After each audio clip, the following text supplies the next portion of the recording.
Fala pessoal, tá começando mais um Pode Ser Cast. Eu sou o Caio. E eu sou a Júlia. Pode ser? Pode ser. Hoje nós temos o prazer aqui de ter uma convidada conosco. Uma pessoa que, para vocês terem uma ideia, entrou no Colégio Nossa Senhora das Dores com 3 anos, foi admitida pelo colégio, a pessoa mais nova, é jornalista, começou a dar o suporte na coluna do Jornal da Manhã aos 14 anos de idade, passou muito tempo usando um pseudônimo, e é muito reconhecida, né, pela construção que se tornou o Jornal da Manhã, que hoje é a grande referência que a gente tem em jornalística aqui em Uberaba. E é com muito prazer que eu apresento para vocês a nossa convidada de hoje, a Lídia Prata. Então, seja bem-vinda. Muito obrigado por aceitar esse convite, né, esse nosso convite. A gente tem tido o prazer de conversar com pessoas tão relevantes em Uberaba. E eu acredito que esse podcast não poderia ficar sem a sua presença entre os convidados nesse princípio de segunda temporada, né? Muito obrigado, seja bem-vinda. Muito obrigada, Caio. Muito obrigada, Júlia, pelo convite. Eu queria saber de onde você tirou tanta informação a meu respeito. Como é que você sabe que eu entrei no colégio com 3 anos e fui a aluna mais nova admitida lá? Quem te contou? A cadeira que você ocupa na Academia Brasileira de Letras contou tudo pra gente. Ah, tá explicado. Exatamente. Tá explicado. Inclusive, eu até iria falar isso, né? Porque essas informações a gente não encontra com facilidade, né, na internet, enfim. E a Júlia fez essa pesquisa e, inclusive, dá uns méritos para ela e ela encontrou exatamente lá. Parabéns, Júlia. Muito obrigada. E recém-impostada presidente da CIU também, sim, né? Sim. Exato. Isso aí. E eu queria começar a nossa conversa pedindo para você contar um pouco para nós também de como é que foi sua infância, a sua trajetória aqui em Uberaba. Você é daqui, para as pessoas que, obviamente, a grande maioria te conhece, mas para as pessoas que não te conhecem, né? Você é de Uberaba, como é que foi sua infância aqui? Então, Caio, eu sou de Uberaba. Meus pais... meu pai era de Conceição das Alagoas, mas a minha mãe era daqui de Uberaba, né? E durante 10 anos a minha mãe tentou engravidar. Quando ela estava desistindo, eis que engravidou e vim eu. Sou a única filha deles, né? Edson Prata, meu pai, que era advogado, foi bancário no Banco do Brasil. E a minha mãe foi fiscal da Receita Federal durante muito tempo. Mas começou lá de baixo também, né? Na época em que as coisas eram bem mais difíceis. Então, eu tive uma infância tranquila, mas até os 7 anos. Quando eu tinha 7 anos, a minha mãe foi transferida pelo governo militar para atuar nas fronteiras do Brasil. Então, a gente sabia que ela estava numa fronteira, mas não sabia onde, porque nem a família era informada naquela época, né?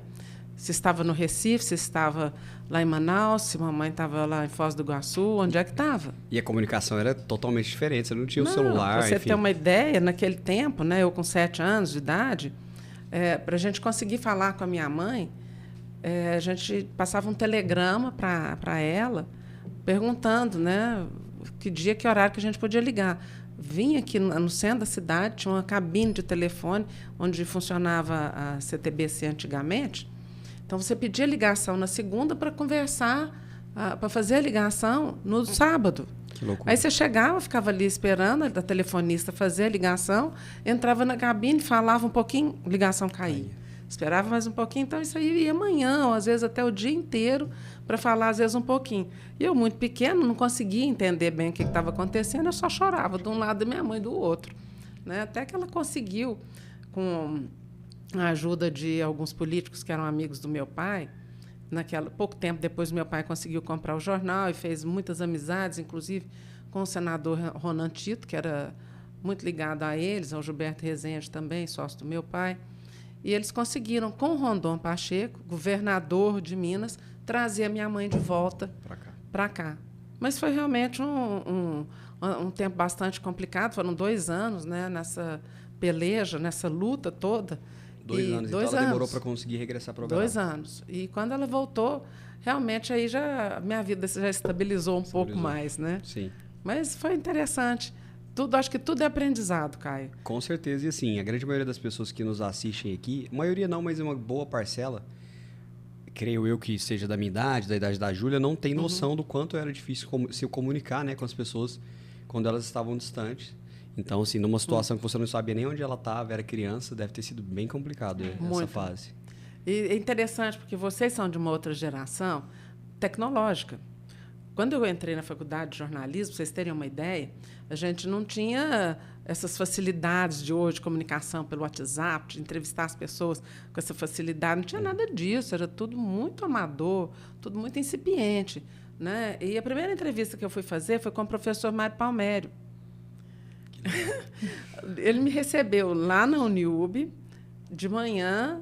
Ele ainda estava se aprontando, né, fazendo barba e conversando comigo. E bota café aí, menina, bota água aí para ferver no fogão, né, para fazer um café lá para ele. E eu, assim, né, entendendo nada do que estava acontecendo, com um gravadorzão de rolo, que eu acho que vocês nunca nem viram isso. Isso é peça de ficção, né? Um gravadorzão de rolo, a gente apertava, tinha fita dentro que ia rolando de um lado para o outro. Depois tinha que decupar aquilo, ficar escutando. Aí a fita arrebentava, a gente tinha que ficar grudando um pedaço no outro com durex. Não, era o que vocês têm hoje, o que nós hoje temos no jornalismo. Nossa, é o paraíso perto do que nós vivemos naquela época, né? E assim, eu gosto muito até de, antes de você fazer a próxima pergunta, eu gosto muito de ressaltar. Acendeu aí? Não tem problema. Eu gosto muito de ressaltar até uma fala do Steven Spielberg, né, que é diretor. Ele fez um comentário uma vez em uma entrevista sobre a importância que é hoje as pessoas terem essa ferramenta na mão, né? Porque na época dele, ele, se não me engano, foi uma Super 8, uma câmera super antiga, que ele ganhou do pai dele, que fez com que ele começasse a gravar os vídeos e hoje ser o diretor que ele é, né? E hoje nós temos na mão aí uma câmera e um microfone em 4K. Se a pessoa tiver o dom, o talento, quiser correr atrás, ela pode conseguir aí fazer entrevistas, enfim, até gravar um filme hoje com o telefone na mão. Tudo. Então mudou completamente. Isso aqui, ó, virou uma arma também, né? Não Exato. Só um instrumento de trabalho, uma ferramenta de trabalho. Sim. E hoje eu não consigo trabalhar sem um celular. Todas as comunicações são feitas por aqui. Exato. Mas isso aqui também virou uma arma. Com certeza. Se mal usada, ela pode, de fato, causar grandes transtornos e grandes prejuízos para as pessoas. Com certeza. Sem dúvidas. Lídia, você comentou sobre o seu pai. Eu sou estudante de Direito, então já fui a 2 congressos, né, de Direito Processual e ouvi o nome do seu pai. Uhum. Nós sabemos da história que ele tem. E você também, dentro do Direito. Qual que é a importância do Direito na sua vida e como ele contribui para a sua formação enquanto jornalista? Então, Júlia, eu tentei por muito tempo gostar do Direito quanto eu gostava do jornalismo. Tentei, te juro que eu tentei. Primeiro que eu entrei na faculdade de comunicação social naquele tempo, e meu pai ficou assim, apavorado com aquilo, porque o sonho dele era que eu fizesse direito. E eu não contei para ninguém o que eu estava prestando de vestibular. Quando veio o resultado, que ele falou assim, mas você não passou em direito, minha filha. Eu falei, pai, mas eu não prestei direito. Ele, mas como assim? Né? Todo mundo esperando que eu fosse seguir a carreira do meu pai. Eu tentei, te juro. Depois, mais para frente, no meio do ano, eu prestei vestibular para direito. De tristeza que eles ficaram lá em casa, acabei prestando direito. Fiz faculdade, levei a sério, era boa aluna, fazia tudo direitinho. Mas isso não conseguiu conquistar meu coração com a mesma empolgação que o jornalismo, que aquela adrenalina nossa de todo dia, me conquistou. Então, eu tentei. Eu fiquei 20 anos tentando ser uma boa advogada. Mas eu não passei de uma advogada pé de chinelo. Eu tenho minhas limitações nesse campo, né? E acho que essa profissão não é para mim. Mas isso te dá uma base boa também para a profissão que você exerce. Claro, sem dúvida. Até porque a gente, em alguns momentos, a gente precisa ter uma certa malícia, né, Caio? Com certeza. E nem sempre nós que somos mulheres temos essa malícia que a vida impõe e que o jornalismo exige. Sim. Muitas vezes a gente acaba se envolvendo nas histórias, né? As pessoas chegam, te contam uma história, você se envolve com aquilo e precisa, de fato, ligar, de ligar aquele botãozinho do opa. Né? E aí essa paixão por jornalismo veio da onde? Porque assim, se o seu pai, que até é conhecido também, né, por conta do meio jornalístico, mas, assim, se não veio dele, né? Não foi ele que te transferiu isso, da onde que surgiu essa paixão, assim, pelo jornalismo? O pior é que foi. Foi ele? Foi ele também. Quando meu pai comprou o Jornal da Manhã, na época era Correio Católico, né? E ele comprou junto com um grupo de amigos. Meu pai era advogado, naquela época, da Cúria Metropolitana. Ele advogava de graça para a arquidiocese. E o jornal, Correio Católico, entrou numa fase assim, de muita dificuldade financeira. Aliás, meio de comunicação nunca nada em dinheiro, né? Nem a Globo, eu acho que consegue ter uma estabilidade. Mas, naquele tempo, a situação realmente era muito delicada. E eles acabaram assumindo. Meu pai, o Gilberto Rezende, tinha o Joaquim Martins, lá da Distrive, depois entrou o Marcelo Palmério também no grupo, o Nia Silva, que era advogada aqui em Uberaba também. Enfim, eles fizeram um grupo comprar jornal. E, nessa mesma época, Caio, minha mãe morava fora. Igual eu te contei, né? Contei para vocês. Minha mãe morou fora de Uberaba durante 2 anos. Eu ia com meu pai à noite para a redação do jornal. Eu já ia de pijama, levava o caderninho para fazer a tarefa, enquanto meu pai ficava lá cuidando das notícias, cuidando eles tinham a mania de editorial naquela época, coisa que eu abomino. Editorial, então tinha aquela opinião do jornal, não sei o quê, né? E esse grupo tinha pretensões políticas, não de participar, de ser eleito, de ser candidato, nada disso, mas eles queriam interferir na cidade, porque até então Uberaba era uma cidade muito, muito parada, era um marasmo danado, só se falava em pecuária, só se falava em agricultura, no máximo um pouquinho de comércio, tanto que o jornal mais famoso da época era o Lavoura e Comércio. E eles entraram com uma pegada diferente, uma pegada naquela época da industrialização, porque eles eram todos ligados à indústria. Resultado, o jornal tinha essa bandeira de industrializar Uberaba, de criar opções de desenvolvimento além do campo e além do comércio. E foi aí, com essa situação de ir para o jornal à noite, todo santo dia, Você acabou eu acabei gostando dessa brincadeira, né? E eles falam que o chumbo dos linotipos entra nas veias das pessoas de uma forma irremediável. E eu tenho certeza que acontece isso mesmo, viu? Porque eu sou a prova viva de que comigo aconteceu. Né? E você acredita que é por conta, até antecipar uma pergunta que eu gostaria de fazer, você acredita que é por conta disso que hoje a gente tem uma Uberaba, se comparada a outras cidades também, bem politizada? Por conta desse trabalho que eles começaram a fazer lá atrás? Porque tem muitas cidades mineiras assim, do tamanho de Uberaba que não acompanha tanto política como o uberabense acompanha. Eu penso, Caio, que aqui em Uberaba nós temos algumas particularidades. Por exemplo, por ser uma cidade universitária que desde sempre nós tivemos muitas escolas, devemos isso ao Mário Palmério, a família Palmério, que deu continuidade, né? Ele fez aqui a primeira faculdade de odontologia, depois direito, engenharia, depois veio a Faculdade Federal de Medicina. E assim nós fomos criando um polo cultural muito bom aqui em Uberaba. Além disso, Uberaba sempre teve escolas de juristas muito famosas, né, da qual, inclusive, meu pai fez parte. Nós tínhamos aqui em Uberaba, a Academia de Letras era do Triângulo Mineiro. É até hoje, do Triângulo Mineiro. Então, é uma cidade abrangente, onde as questões ligadas à cultura sempre falaram muito alto. E a politização vem justamente dessa informação. Quanto mais informado você é, mais espírito crítico você cria. Exato. Né? É assim. Concordo Por isso totalmente. que os grandes ditadores não gostam de investir em educação, para que as pessoas sejam sempre submissas. E é contra essa situação que a gente sempre tem que estar lutando. E no jornalismo, hoje até nós estávamos conversando no programa, eu e o Genai, né, que o jornalista é um indignado por natureza. A gente já nasce indignado com tudo. Né? E é mais ou menos isso. A gente só consegue reagir a partir do momento que você tem informação, que você tem formação crítica, que você tem aquela luzinha lá no fundo do seu cérebro falando assim, acorda. Exato. Né? Você pode ser melhor, você pode fazer mais. Né? Dizem que a ignorância às vezes é um dom, né? Para você não sofrer. Obviamente isso é uma ironia, mas exatamente isso. O jornalista tem esse senso crítico, né? E é por isso que ele, na grande maioria das vezes, é tão indignado. Que ele acompanha o dia a dia da política brasileira, que não é fácil. Minha avó falava que a ignorância é uma bênção. Porque a partir do momento que você não sabe o que você tem, você não sofre. Exato. Né? Então, fala assim, tá doente. Nossa, a pessoa está com uma doença incurável. Não sabe qual que é o grau de dificuldade daquilo, qual que é o grau de perigo, de risco de morte. Então, para ela está tudo bem. Né? Mas eu não penso dessa forma, não. Não, nem eu. Não, eu acho que a ignorância precisa ser vencida. Exatamente. Precisa ser vencida. E nós só vamos conseguir fazer essa libertação das mentes e das ideias das pessoas com educação.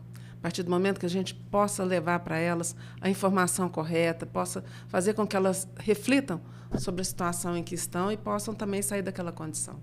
Exato. Querer mudar. Concordo plenamente. Com certeza. O Caio já adiantou uma história, né? Que você, ainda muito jovem, assinava uma coluna mais por um pseudônimo, né? Que é o nome Larissa, que inclusive é o nome da sua filha, Isso. né? Sua filha mais nova. Lídia, você era muito nova, né? Dentro daquela redação. E toda essa história, eu imagino que você deve ter enfrentado algum desafio naquele momento. Tem alguma história marcante sobre esse início? Júlia, você sabe que eu comecei fazendo uma ajuda, né? Aliás, era uma partezinha. Eu ajudava o Paulo Silva, na época, era o colunista social.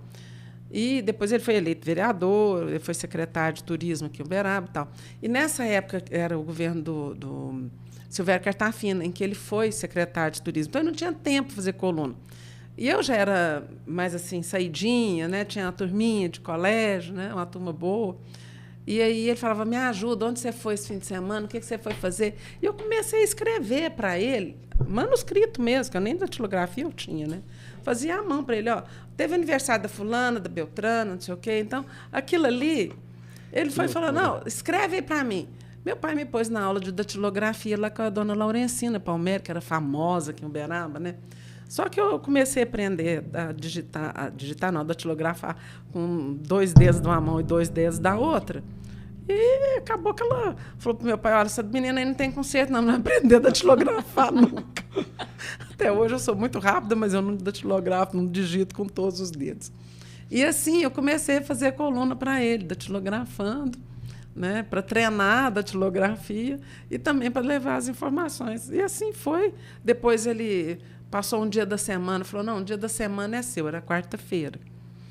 Aí começou. Mas aí o seu pseudônimo que você usava de Larissa, que provavelmente é o nome que você escolheu, né? Porque posteriormente foi ser o nome de sua filha.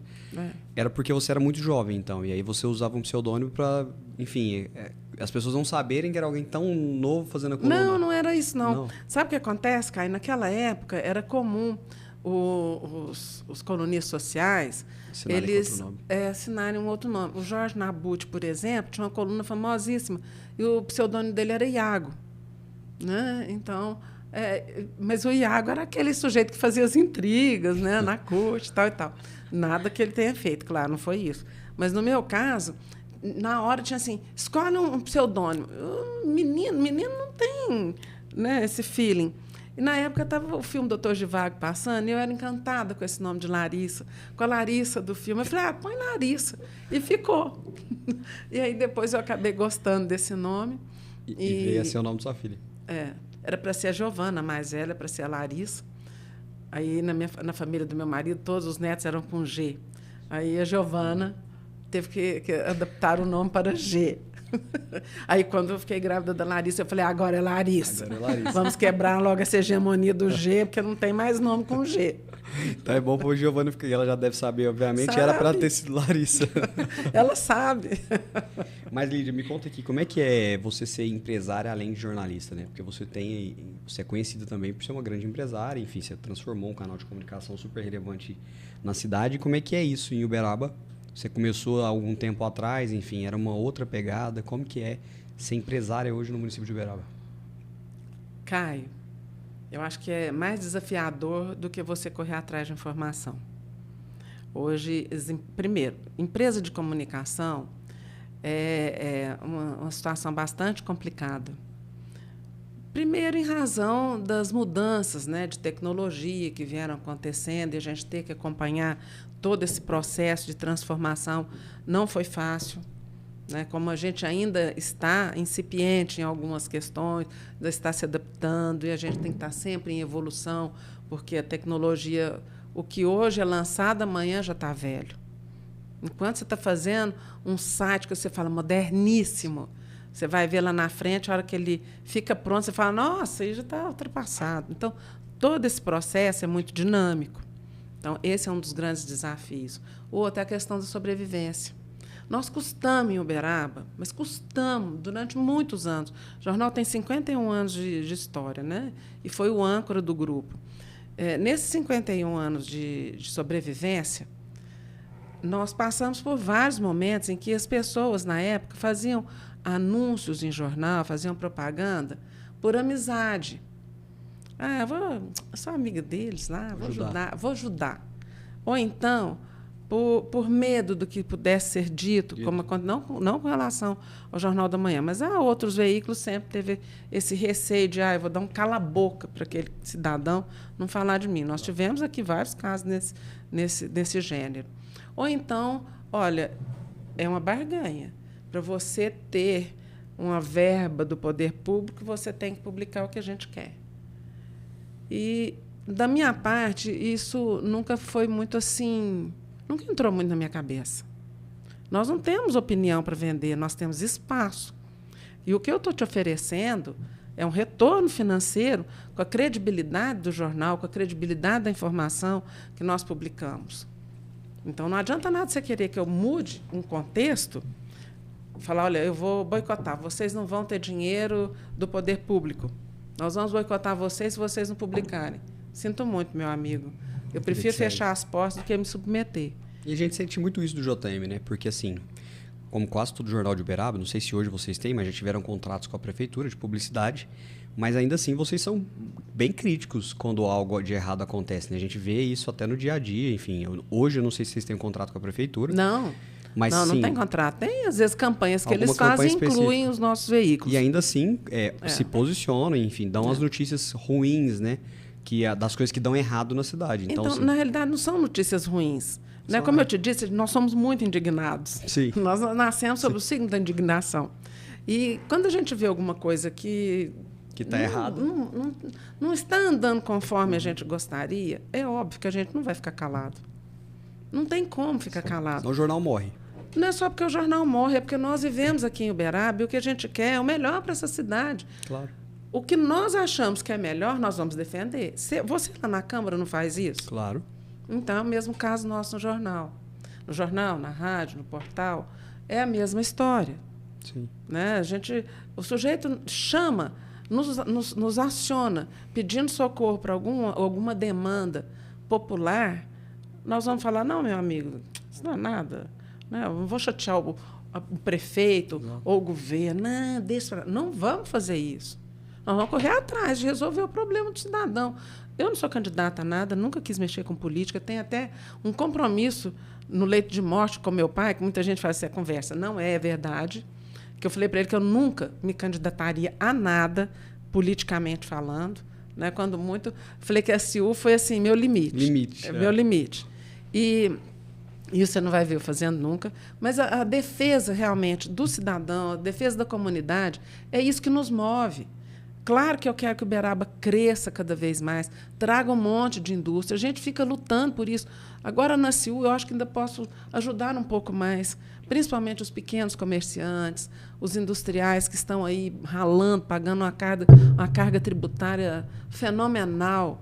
O Brasil é o país que mais cobra tributos no mundo. 6 meses do salário do brasileiro Então, o governo arrecada mais lá nas nossas empresas do que, às vezes, a gente tira de benefício. Tem mês que não dá para tirar, tem mês que dá alguma coisinha, mas o governo leva limpinho. Eu não quero nem saber se você está ganhando, se você não está ganhando. Ele não está sabendo. Se você está operando no prejuízo ou no lucro dele, é dele.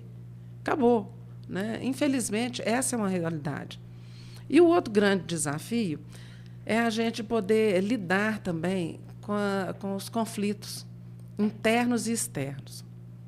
É uma dificuldade muito grande quando você vê, às vezes, algum amigo ou alguma pessoa que você preza muito, que você estima, envolvida, às vezes, num evento não tão bacana. Não tão legal, no sentido da lei. Não tão legal, é.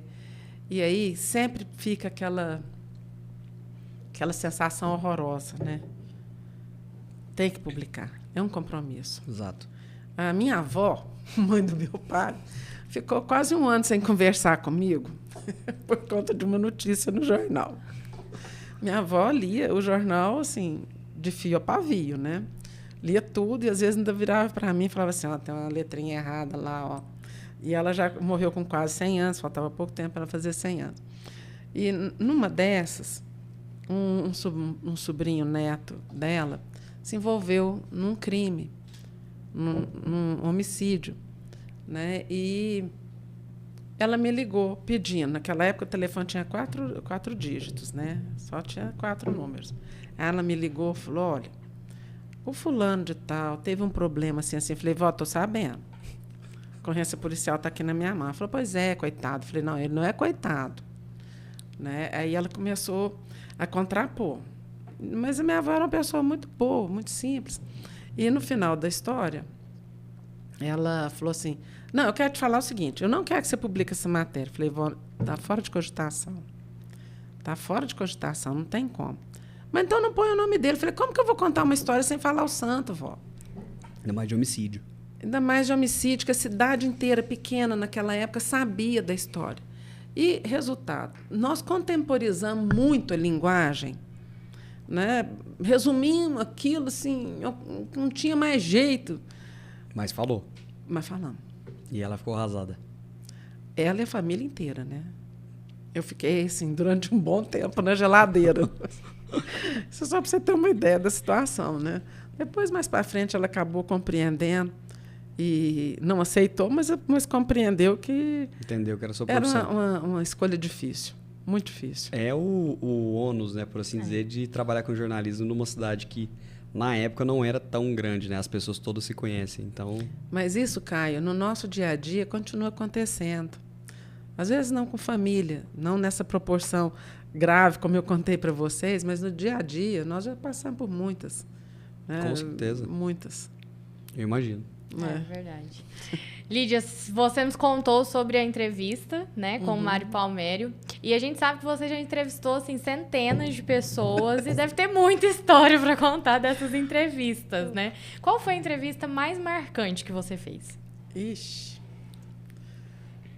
Para te falar a verdade, eu nem sei dizer, porque eu me empolgo com todas elas. Né? E de vez em quando... Sempre parece que é a primeira vez. Sempre parece, Júlia, é incrível, mas sempre parece que é a primeira vez e eu sempre me entusiasmo com as entrevistas. E tem uma coisa interessante, porque tem alguns entrevistados que você pergunta e eles falam assim, sim, não. E você fica assim, puxando, tentando. Eu acho que até isso vale a pena, porque te desafia a buscar alguma coisa de diferente, arrancar alguma coisa, né, que ele possa, de fato, querer falar e abrir, rasgar o verbo. Né? Mas... eu acho que de todas, assim, talvez acho que a primeira tenha sido a mais emblemática por ter sido com o Mário Palmério. Essa realmente foi muito marcante. Foi. E cheguei lá, gente, naquela época ele usava uns pijamões assim, de tecido, né? Mão comprida, calça comprida. Eu cheguei lá, ele tinha um cabelão, e ele fazendo a barba lá de manhã, né? Senta aí, menino. Põe uma água lá no fogão para a gente fazer um café. Né? Então, aquilo assim, foi muito interessante. Por ele ser muito amigo do meu pai, ele teve muito carinho comigo. Sabendo que era a primeira vez que eu estava indo ali fazer uma entrevista. Foi muito acolhedor. Então, isso foi marcante. Essa história dessa entrevista me lembrou aquela entrevista do Bial e do Cazuza, quando foram entrevistar o Vinícius de Moraes, né? Ainda meninos, do Colégio Dom Pedro II.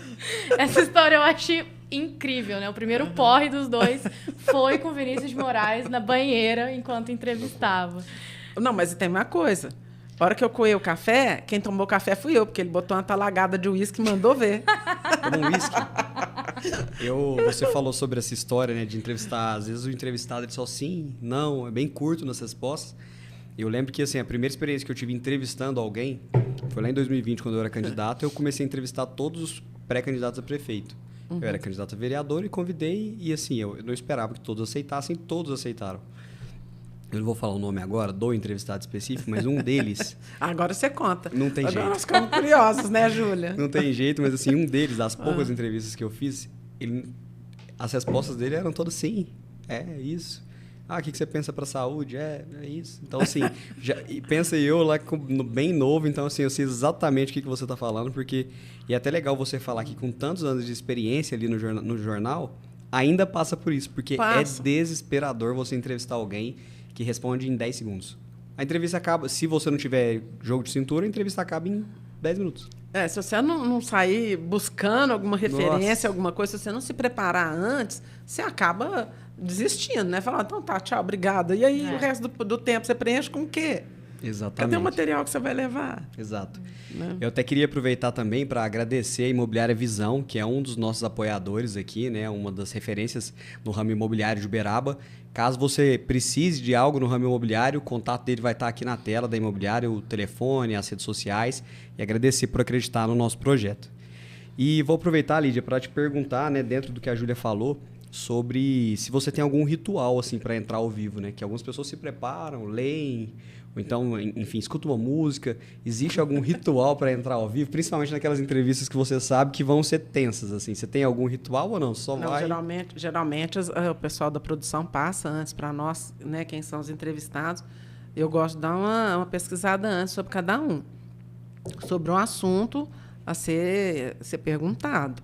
Mas ritual eu não tenho nenhum, não. Eu já chego lá em cima da hora, correndo no corredor. Geralmente, tem dia que eu chego até voando naquele corredor, né? Porque eu chego realmente muito em cima da hora. Então, dona de casa, a gente sempre tem uma coisa para resolver antes de descer para o serviço. Eu tenho que entrar no ar 8h30. Tem dia que eu chego lá, assim, 8h35.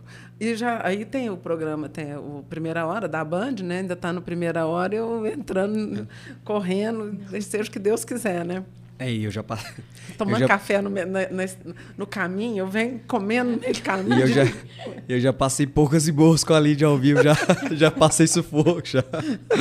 Então, sinal de que alguém preparou ela, passou as informações. Não, eu mesma busco. Eventualmente, as meninas da produção passam alguma coisa igual hoje. Nós tivemos uma entrevista sobre a dengue, né? Então, falando sobre dengue, alta incidência em Uberaba, que a prefeita falou que ainda não estava na hora de decretar a situação de emergência. E as meninas passaram os números de dengue para nós em Uberaba, em Minas, que Minas está assim, uma coisa... Caos. O terceiro estado do Brasil em casos, né? E em números absolutos é o primeiro, né? Então, uma coisa extremamente preocupante. Sim. Então... Algumas informações mais técnicas, né? Números, dados.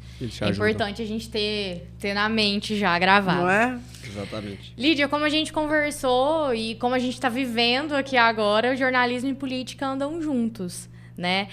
A gente sabe dessa ligação extremamente forte que os dois possuem e que o JM sabe lidar muito bem com isso, né? Vocês fizeram uma cobertura das eleições municipais que, assim, foi um recorde de audiência. E eu queria te perguntar como vocês encaram isso, de onde surgiu a ideia da cobertura. Eu me lembro que eu acompanhei, inclusive, no ao vivo, lá em 2020, a apuração dos votos. E, assim, foi algo, né, surpreendente, acho que envolvente, trouxe mais o cidadão para dentro desse mundo. Como que surgiu essa ideia? Como que você enxerga essa ligação? Júlia, é interessante porque a gente sempre se espelha, né, nos maiores, nos grandes, então a gente fica vendo. E eu gosto muito dos formatos da Band, da cultura, do trabalho que esse pessoal faz, né? Eu acho muito legal esse trabalho de apuração da Band. A nossa emissora, a Rádio JM, é afiliada da Rede Bandeirantes de Rádio. Então, isso, para nós, é uma honra, é uma glória. E também tem a questão dos debates. O formato que a Band faz é um formato que eu gosto. A gente procura adaptar para a nossa realidade e fazer aquilo que é possível. Agora, aquela cobertura, a mesa redonda que a gente faz, as entrevistas com os candidatos, com a apuração, com tudo mais, isso daí brotou. Ali no jornal, o que não falta é ideia, né? O difícil é o dinheiro para a gente implementar todas, mas a gente vai, puxa daqui, puxa dali, e as coisas vão saindo. A nossa equipe é uma equipe muito talentosa. O pessoal nosso é muito competente e eu gosto muito de trabalhar com eles. Tenho muito prazer de estar naquele contexto, sabe? Com aquela turma lá, guerreira, um pessoal danado, de bom de serviço. Você vê que na época da pandemia lá, nós rebolamos pra caramba, tivemos que nos reinventar. E ali, cada um, né, vamos fazer isso, vamos fazer aquilo, não sei o quê. Nós não deixamos, em momento algum, o desânimo tomar conta da equipe e não passamos desânimo para as pessoas. Pelo contrário, a gente estava ali com a missão de ajudar as pessoas a enfrentar aquela situação complicada, levar informação, a ouvir. Eu até brincava com o doutor Vitor Maluf, com a Cristina Barata, que eu ia assinar a carteira deles, né? Porque todo dia a gente... Doutor Vitor, o que tem novidade? Cristina, não sei o quê. Né? Então, todo dia a gente estava... Viraram funcionários da rádio. Quase, né? Acho que no fim a gente não estava podendo nem ouvir a nossa voz mais, de tanto que a gente perturbava. Mas foi bom porque, assim, acho que nós prestamos um bom serviço. fizemos a diferença, né, no jornalismo e fizemos a diferença na informação para a população, sobretudo a partir do governo da Elisa, que eu achei que aí foi realmente um diferencial o nosso trabalho. Legal. Só dentro da pergunta da Júlia, eu queria complementar e te perguntar. Dentro dessa cobertura eleitoral que vocês fizeram, principalmente no último pleito, teve alguma situação assim, inusitada, alguma entrevista que às vezes o convidado ficou bravo, alguma história assim? Pela risada deve ter tido ainda. Se você puder contar para nós. Não, entrevistado bravo até que não ficou, não, mas alguns bateram o telefone na nossa cara. Uns que perderam, né, que a gente ligou para saber. Eles realmente bateram o telefone. E outra coisa também, no segundo turno da eleição, foi até interessante, que eu e o Genário já trabalhamos juntos na rádio já tem tempo, né? E na apuração, o Genário estava com Covid. E mesmo assim, ele falou, não, eu dou conta, vou trabalhar de casa, não sei o quê, a gente entra ao vivo, pereré. E eu fiquei no estúdio segurando. Só que ele entrava ao vivo, ele falava uma palavra e tossia 10. Não tinha como. Não tinha como. E assim, até dentro disso que você falou, né? Você e o Genário, eu posso estar muito enganado, né? Mas vocês têm um perfil de entrevista que é meio aquele negócio do policial bom e o policial mau. E ele é o policial bom. Eu sou a má? Eu sinto que assim, as perguntas mais difíceis, às vezes, para os convidados, você faz. E aí, às vezes, quando o negócio está começando a pegar fogo, ele é aquele cara que tenta... Entra de bombeiro. Exatamente. Depende. Você também tem essa percepção ou não? Depende. Depende do convidado. Depende do convidado, porque tem hora que ele bota fogo na fogueira e eu tenho que sair lá abanando, né? Dependendo. Outro dia, nós tivemos um embate lá com um colega seu da Câmara Municipal e o Genário, que eles, né, questões ideológicas e o negócio, eu tive que quase que botar assim, jogar água benta para poder... Né? E como que surgiu a ideia do Pingo no Jota? Não, e tem hora que eu dou umas caneladas nele também, debaixo da mesa, para ver se ele fica quietinho. E aí, e como que surgiu essa ideia do Pingo no Jota?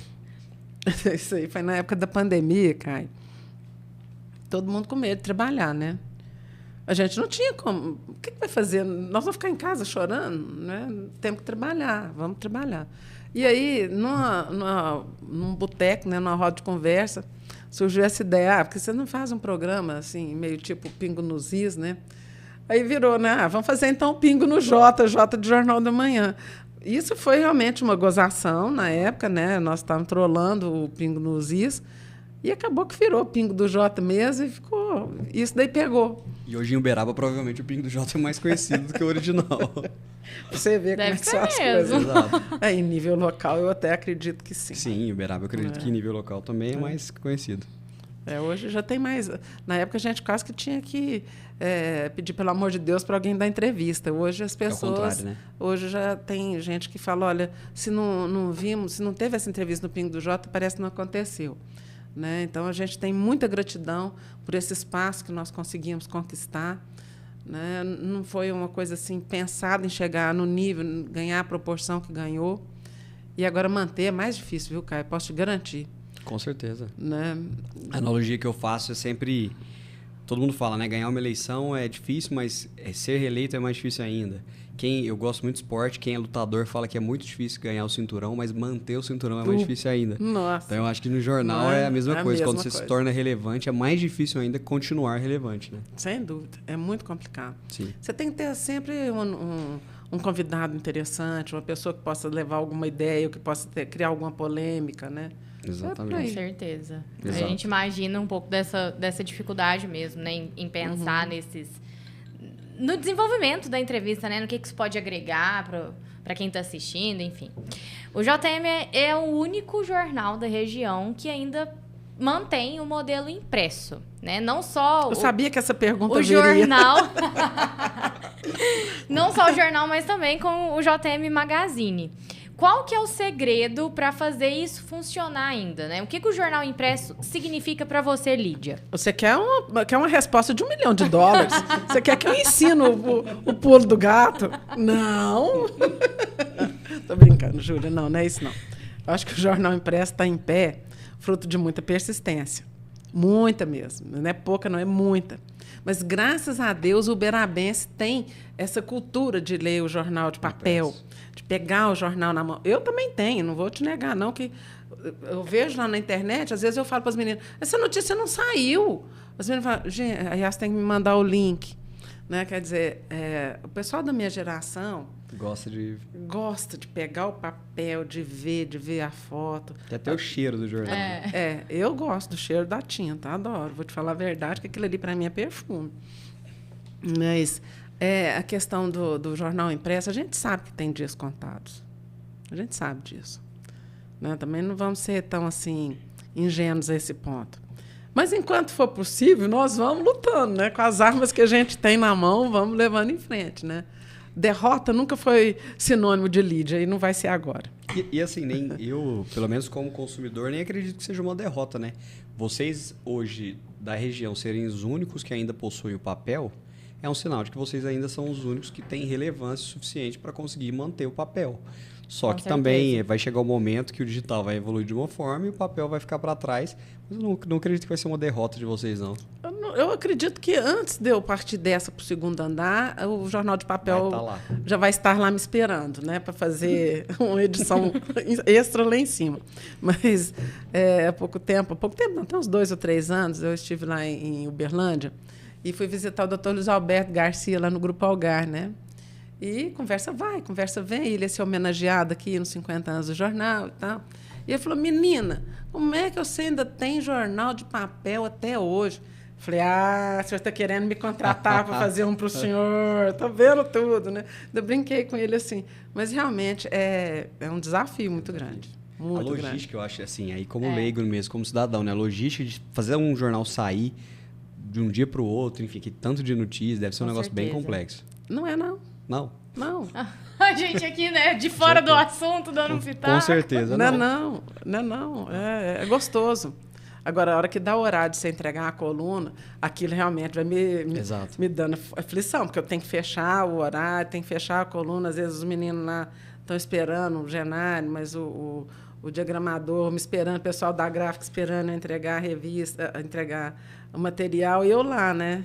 Ainda lá, perguntando para um, perguntando para outro o que é que está acontecendo, aí realmente... É uma loucura. É uma loucura. E aí, sim, dentro dessa realidade, como é que você... hoje, a forma de propagar a notícia mudou muito, né? O digital, enfim, transformou. Hoje, qualquer pessoa tem a notícia ali rápida na mão. Como que foi essa transição do Jornal da Manhã para as redes sociais? Porque hoje vocês também são muito relevantes, né? Creio que da região. É o maior jornal, pelo menos no Instagram. Como que foi essa transição para as redes sociais? Vocês trouxeram alguém de fora, enfim, de quem que teve essas ideias? Então, e penso eu, e aí mais uma vez como cidadão, né? Bem sucedida, porque hoje vocês são bem relevantes nas redes sociais de Uberaba. Para você ter uma ideia, 1900 e lá vai bolinha, não me lembro a data exata, nós tínhamos só jornal de papel, né? E chegou lá no Jornal da Manhã um amigo nosso chamado João Gilberto Salomão. Gilbertinho, pai dele tinha sido sócio do meu pai, e ele era invocado com informática, né? Ele tinha uma empresa aqui em Uberaba, vocês têm que fazer um site, não sei o quê. Eu falei, para mim aquilo era grego. Passou um certo tempo, acho que foi em 94, se não me engano. Passou um certo tempo, nós fomos escolhidos pela Associação Nacional de Jornais para uma missão empresarial nos Estados Unidos, visitando redação de vários jornais. De lá nós conhecemos o New York Times, o Washington Post, nós conhecemos vários jornais, mas conhecemos outros menores também, Tampa Bay, uns jornais menores. E eu fiquei assim, impressionada, porque lá ninguém mais tinha jornal de papel, não. Era a coisa mais rara do mundo. Você achar um tabloidezinho, era mais aqueles jornais de bairro mesmo, né? Isso em 99? 94. Que loucura. Falei, Luiz, nós estamos perdidos. Nós não sabemos mexer com esse trem. Ele falou, vamos chamar o Gilbertinho lá para ele ajudar a gente. Criamos um site, foi uma peleja. Eram aqueles PCs gigantes, né? Aquele trombolho. Caro pra caramba. Minha mãe teve que comprar tudo com dinheiro dela. Minha mãe, coitada, foi uma heroína, viu? Porque eu sonhava e minha mãe embarcava nos sonhos, né? Tanto nos meus quanto nos do meu pai. E, resultado, montamos o primeiro site aqui da região. O JM Online foi o primeiro. Depois disso, vieram as redes sociais e aí o grande papel da Larissa. Porque a Larissa fez comunicação, né, em São Paulo, ela fez FAP, ela veio de um universo... Outra geração. Totalmente diferente. E aí eu lembro muito do Dr. Djalma Abrão, quando a Giovana, minha filha mais velha, passou em medicina lá em São Paulo, e passou aqui na Uniub em primeiro lugar. E o Dr. Djalma, eu fui lá falar com o Dr. Djalma, que a gente chama assim, é Deus no céu e São Djalma na terra, né? Dr. Djalma, o que o senhor acha? Ele falou, deixa a menina atravessar a ponte. É outro horizonte que vai se abrir para ela. E realmente foi. Para a Larissa não foi diferente, porque a Larissa também foi para São Paulo e acho que lá abriu a cabeça dela. Não que as nossas universidades sejam ruins, pelo contrário. Eu formei aqui na Uniub, eu tenho 2 diplomas da Uniub, com o maior orgulho do mundo, que eu acho a melhor faculdade, foram os melhores anos da minha vida. Mas lá teve esse diferencial, porque ela teve a oportunidade de conhecer outras coisas. O mercado é diferente, as pessoas. Os professores. Já tinha aula com aquele Luiz Felipe Pondé. Nossa, adoro. Entendeu? Então, assim, para você ter uma ideia, né? O dia que eu conheci o Pondé, eu falei, nossa, o Pondé falou, meu professor. Sim. Eu falei, né? Aquelas coisas assim de mineiro lá do interior, que fala, nossa, né? E outros tantos, né? E a Larissa trouxe essa cultura. E ela é muito aguerrida, ela que leva a sério lá essa questão de redes sociais, do próprio portal do jornal. Ela toma conta de tudo. E, às vezes, até abraça tanto que a gente não consegue nem chegar perto. Assim, né? Então, é muito mérito, obviamente, de vocês que foram visionários lá atrás, né, principalmente aqui no Brasil, dar espaço aqui em Uberaba, né, de ter o digital, e hoje dela, então, né, que ajuda nessa transição de rede social. Sem dúvida. Isso me lembra muito uma história de uma entrevista famosa do Bill Gates num podcast, um programa de entrevista, como é que é o nome? Talk show, né? Que eles falam. Talk show. Bem semelhante ao do Danilo Gentili aqui no Brasil. E o Bill Gates, se não me engano, no final de 80, ele vai dar uma entrevista para falar sobre a internet, né? Sobre o Windows. E o apresentador do programa tira muito sarro daquilo e fala para ele, mas a pessoa vai poder assistir um jogo de beisebol pela internet? E o Bill Gates fala, vai, né? Então, e o rádio faz o quê? Assim, ironizou a internet, né? E o mundo mudou. E eu tenho esse sentimento um pouco hoje com a inteligência artificial, que as pessoas, principalmente no Brasil, ainda, algumas sim, mas no Brasil ainda não atinaram para o quanto isso vai mudar a nossa vida num prazo aí de 2, 3 anos.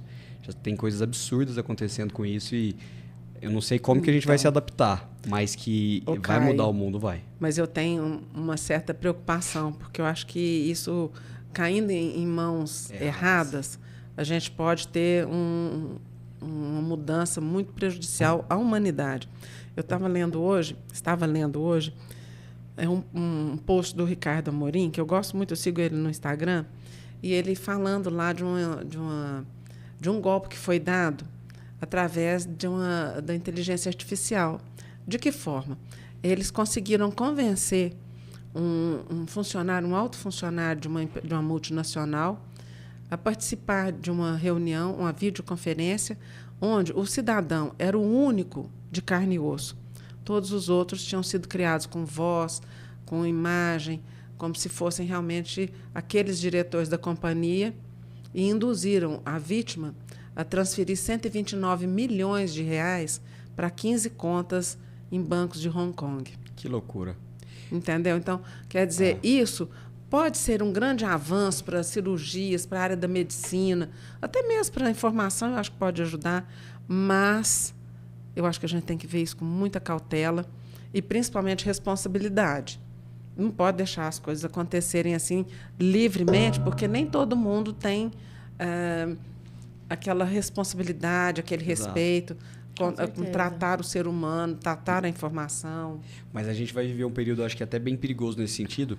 Inclusive, tem uma notícia, se não me engano, na semana passada, nos Estados Unidos, que eles conseguiram clonar a voz do Biden e colocaram ele ligando para as pessoas, pedindo para eles não votarem nas prévias. Então, assim, obviamente a oposição fazendo isso, né, ligando para os eleitores na casa, falando para eles não votarem nas prévias. E se isso está começando agora, em 24, eu acredito que em 2, 3, 4 anos a gente vai ter um nível de inteligência artificial que a gente não vai conseguir mais diferenciar o que é realidade, o que não é. E assim, aí você pode usar isso para o bem, ok, mas quem vai usar para o mal vai ser muito complicado. A gente vai viver um mundo bem diferente, eu acho, nos próximos anos. Não tenho a menor dúvida. Eu acho que a partir dessa eleição agora, e há poucos dias a gente estava até conversando aí com autoridades da área eleitoral, E a preocupação é muito grande com relação ao mau uso da inteligência artificial em prejuízo de candidaturas opositoras, né? Então, isso vai ser complicado, porque eu acredito que as campanhas vão ter que ser reforçadas com assessoria jurídica e, principalmente, com aqueles inteligentes, né, com aquelas cabecinhas boas, né, para poder identificar o que é verdadeiro e o que é falso. Com certeza. Gente que tem domínio da tecnologia. Com certeza. A gente puxa já para uma pergunta, né? O que é verdadeiro e o que é falso? Existe um livro, não sei se vocês já tiveram oportunidade de ler, de umas 21 lições do século XXI, do Yuval Noah Harari. Não. E, assim, é um livro magnífico e tem um capítulo falando da era da pós-verdade. Ele afirma categoricamente que nós vivemos a era da pós-verdade. Né? E isso tem uma ligação muito forte, enfim, com as fake news, esse momento que a gente vive. E eu queria te perguntar, Lídia, se você acredita que nós estamos vivendo a era das fake news, né? A gente começa aí com as eleições de 2018, enfim. E como que o JM se posiciona diante disso? Júlia, eu acho que nós não podemos deixar nos envolver pelas fake news. Eu acho que as pessoas, na maioria dos casos, acabam se envolvendo, acreditando em uma série de bobagens que são faladas, principalmente em redes sociais. Eu vejo alguns vídeos que circulam por aí, eu falo, não é possível que as pessoas acreditam nisso. E tem gente que chega para mim, você viu fulano o que ele falou? Eu falo, mas, gente, pelo amor de Deus, isso não é verdade. Sim. Né? Então, isso me incomoda. Enquanto ser humano, me incomoda muito. Porque o que nós fazemos no jornal é checar a informação, é correr atrás para saber se aquilo é verdade, se não é, se existe, se foi naquele tempo, se não foi. Né? Isso é uma questão de responsabilidade. Eu aprendi assim. E brigo com o pessoal lá quando o pessoal afoitamente sai e publica alguma coisa. Ah, mas o fulano, a outra parte não respondeu, não interessa. Tem que constar lá. Foi consultado e não se manifestou. Está aberta a manifestação. Isso consta de todas as nossas matérias. Agora, tem gente que cria fatos e sai por aí esparramando aquilo como verdade. E outros que ainda acreditam. Por isso que eu te falo da importância da educação. A partir do momento que a gente passa a ter consciência crítica, a partir do momento que você tem um nível cultural que te permite duvidar, pelo menos te dá a oportunidade ou te dá o benefício da dúvida, eu acho que você tem condição de separar o joio do trigo, aquilo que é verdadeiro daquilo que é uma invenção. Mas eu tenho, não sei, eu posso estar até sendo excessivamente ingênua, mas eu acredito que o bem sempre vence. E que uma hora o mal vem à tona, a verdade vem à tona e as pessoas vão saber distinguir o que está certo e o que está errado. Eu concordo com você e acho que não é nem só uma questão de educação, né? As pessoas hoje acreditam em algumas notícias assim que são malucas, porque o fanático, independente do lado dele, político, enfim, ele se baseia muito naquela profunda necessidade de acreditar em alguma coisa. E ele se agarra naquilo que ele tem. Então, às vezes, umas notícias completamente malucas, assim, totalmente fora da realidade, a pessoa acredita, não checa os fatos, porque é aquilo ali que ela quer acreditar, que ela se sente confortável. E reproduz. Passa isso para frente. Exato. E, às vezes, passa para frente acrescentando uma informação a mais, Exato. ou falando uma coisa, contando uma história do jeito que ela entendeu. E aí vai virando uma lambança, né? Não pode. Eu me lembro de um livro, inclusive um livro infantil, mas que, assim, é de utilidade pública. Ele conta de uma história que... Eu esqueci o nome da personagem, mas ela esfolou o joelho. E aí o amiguinho fica sabendo e chega na escola e fala assim, não, a fulana quebrou a perna. E fala pra outra, não, a fulana quebrou a perna e o braço e 4 dedos. E aquilo vai virando uma história e de repente chega a fulana com um band-aidzinho e pronto, né? Eu era bem pequena quando eu li esse livro e falei, gente... E é um experimento social, é real isso, né? É real. E hoje a fake news social, é isso também. Exato. Né? Com certeza. E aí hoje com a inteligência artificial vai explicar que aquilo não é verdade depois que aquilo já rodou milhares e milhares de pessoas. Então é muito difícil.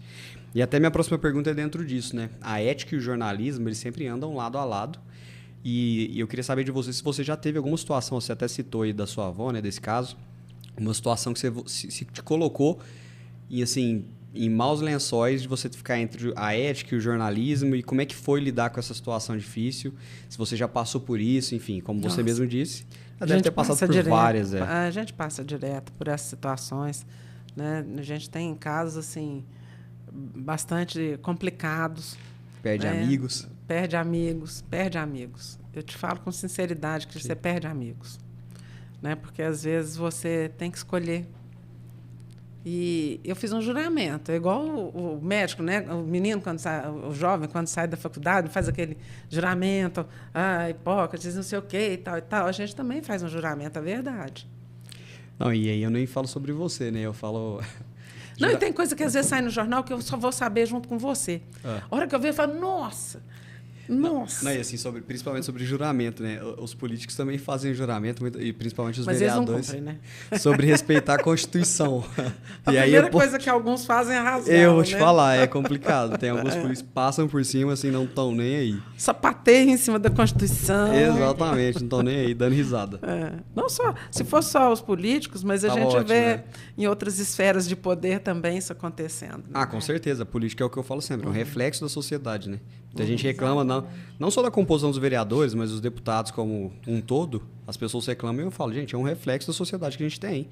Tem uma parcela aqui que se preocupa com a parte técnica e tem uma grande parcela ali que não tá nem aí, é Exato. isso. Eu falava muito isso no Politiqueira, inclusive eu tinha uma frase assim que eu usava como se fosse um bordão, que nenhum político cai de paraquedas, né? Então é exatamente isso que o Caio falou do reflexo. Exatamente. Ô, Júlia, eu acho que cai. Você acha que cai de paraquedas? Tem uns que, pelo amor de Deus, eu não, Não é possível você não que entende teve. como, né? Exato. Mas cai, viu? Ótimo. Colocado lá, predestinado. Lídia, o Jornal da Manhã, ele sofreu uma transição, né, que se transformou em um grupo, né, um grupo de comunicação, abrange várias áreas. Como que foi essa transição? De onde veio a necessidade de ampliar? A necessidade de sobrevivência, né, Júlia? Porque lá atrás, em 94, a gente já sabia que jornal de papel tinha os dias contados. Até que está sobrevivendo já faz muito tempo, olha ali, há quanto tempo, né? E era preciso ampliar. Qual que é o nosso business? É informação.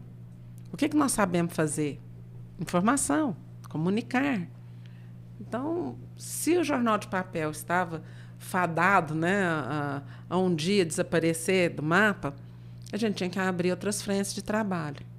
Assim surgiu a revista JM Magazine, que, graças a Deus, foi um case de sucesso. Eu já apresentei esse case em não sei quantos lugares, em quantos congressos, né? Já inspiramos tantas outras publicações, não só em Uberaba, mas Brasil afora, né?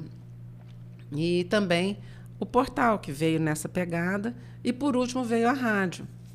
A rádio realmente foi um negócio assim que a gente pensava, nós temos que mudar, nós temos que abrir outra área. A gente não pode ficar só no impresso, na mídia impressa, porque tudo ali que a gente estava fazendo, ou era eletrônico ou era impresso, né?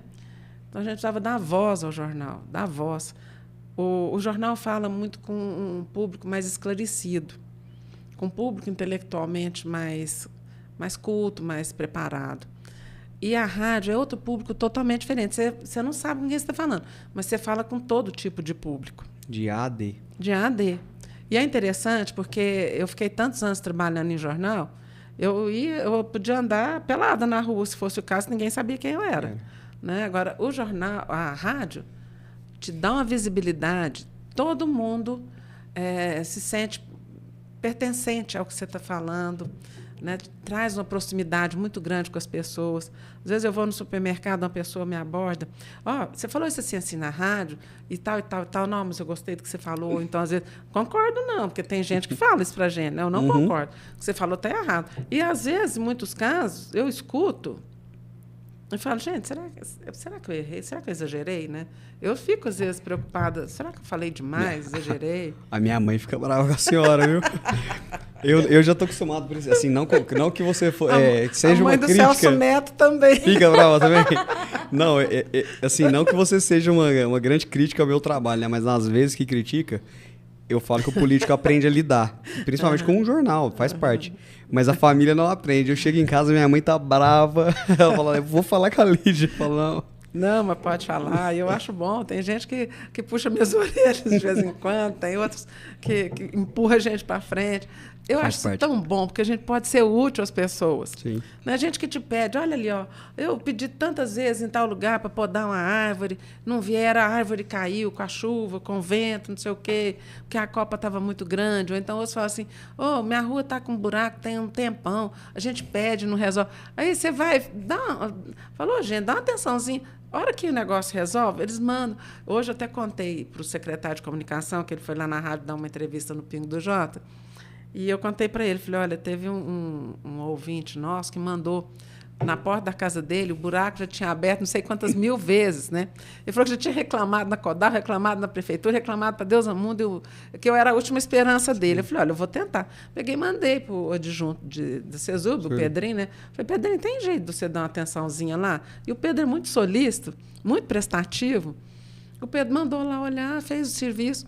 Aí o ouvinte me mandou o vídeo falando, olha aqui, ó, eles vieram aqui e fizeram. Para ele aquilo foi a glória, porque estava incomodando, jogando água. Ele tinha acabado de pintar a casa dele e o carro passava lá, espirrava água suja na porta, no muro da casa. Então, quer dizer, eu me sinto tão feliz quando eu posso fazer uma pequena ajuda para a pessoa. Então, parabéns, Lídia. Você já sabe como se sente com o vereador.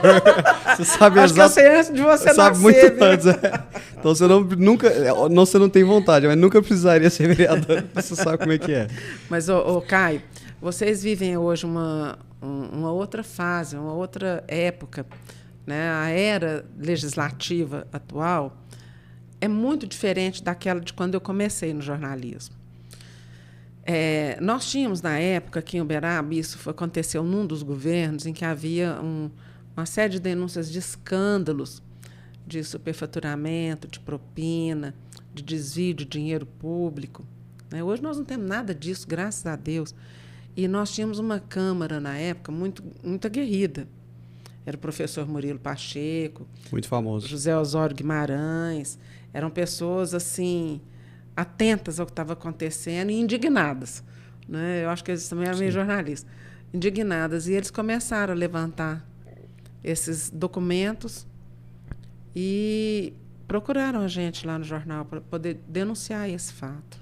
E na época era basicamente o único canal de comunicação público, né? Não existia rede social. Exatamente. Não tinha. E os outros veículos todos pendurados na prefeitura, todo mundo com medo de falar alguma coisa, e a gente sempre com aquela pegada de doidura, né? De aventura.